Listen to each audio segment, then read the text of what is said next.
Good afternoon. You're now going to watch the recording of the radio commentary made last night, which was broadcast by 200 stations this Wednesday morning. Remember to subscribe and leave a like or dislike at the end.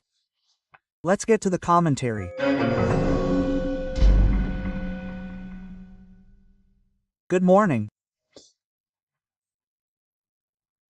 You remember that the National Congress passed an environmental licensing law.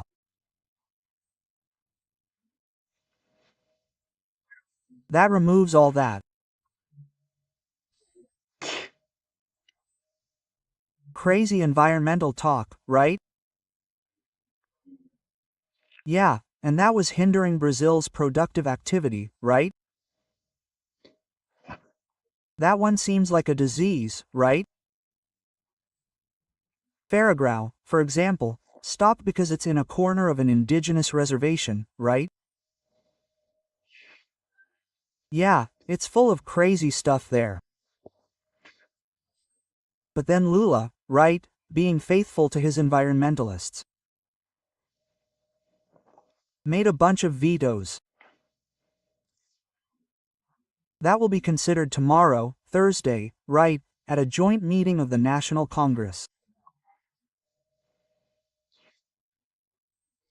And there's a mobilization of everyone who works, who produces, who creates jobs, who pays taxes, who sustains this country, who produces food, right?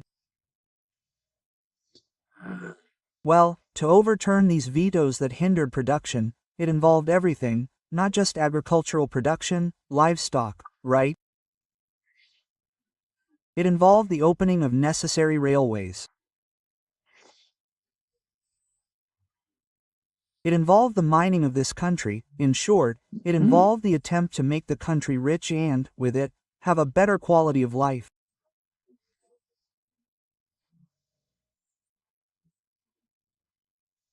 After all, in all of nature, it may seem like something, the king of nature is humankind.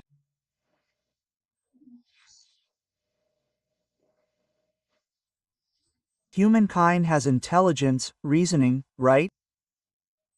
It uses nature as the primary factor to produce wealth. Anyone who has learned the basics of economics knows this. And the representatives and senators know this too.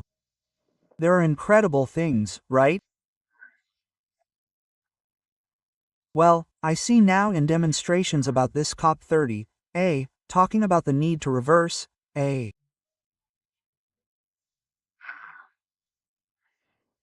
climate conditions.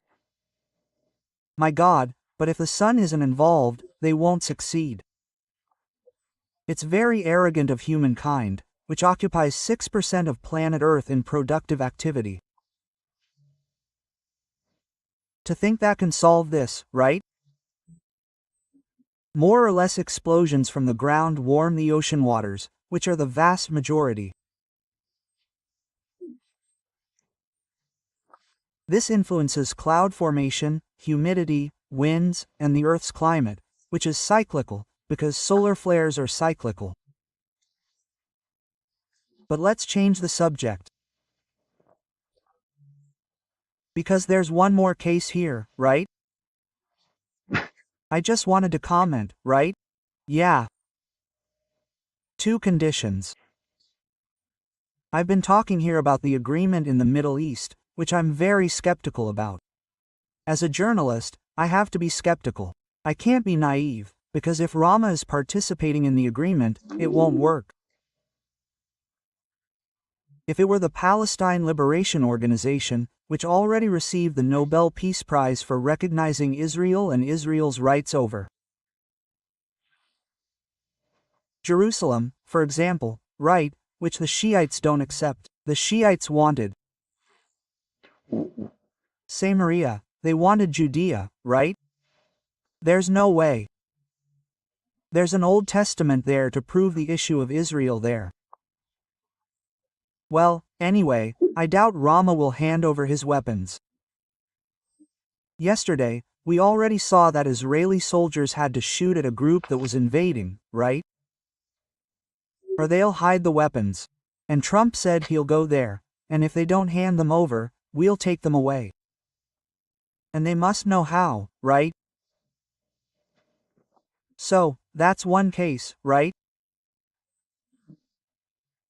Well, the other case is this story of arresting Eduardo Bolsonaro, who's in the United States. Lindbergh Farias and a congresswoman, I think it's Toledo.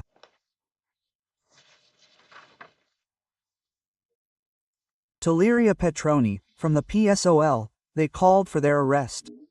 Paulo Gonet, look, you're not a legitimate party to this, are you? You're not part of the federal police, the police station, the public prosecutor, right, to come in and ask for the arrest of a congressman.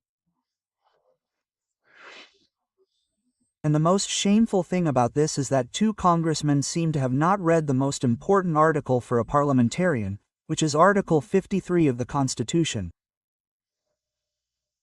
Deputies and senators are civilly and criminally inviolable for any words they say. What Eduardo did there in Paulo Figueiredo's company, yes, would be a crime of opinion, but Paulo Gon's indictment says it's a crime of coercion. They were coercing the United States government, the world's greatest power, to coerce the Supreme Court into not convicting Bolsonaro. And Bolsonaro was involved in this investigation, which is why he was ordered under house arrest. He was released from the investigation, but his imprisonment remains. Yes, these are miracles that only a book by Franz Kafka, like The Trial, could describe for future generations and law schools. From Brasilia, Alexandre Garcia.